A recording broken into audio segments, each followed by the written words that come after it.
দেখো আজকে দিয়েছি ভাত, পটল ভাজা, তারপর করলা আলুর তরকারি, মাংসর ঝোল। আজকে হালকা করে মাংস করতে বলেছে, বলে গরমে একদম বেশি রিচ করো না কষা, ওই জন্য কষা করিনি, আজকে এমনি প্লেন করেছি। দেখো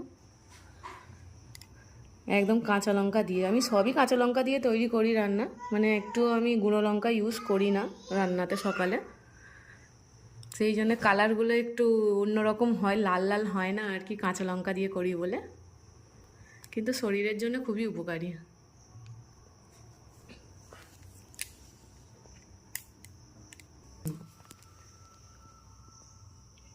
কে কে আমার সাথে খাবে তো চলে এসো। বরকে তো দিয়ে দিলাম, এখনও বাড়িতে আছে। এই যে রেডি হয়ে গেছে বর। মানে টাটা করে দাও, টাটা টাটা, চলো টাটা।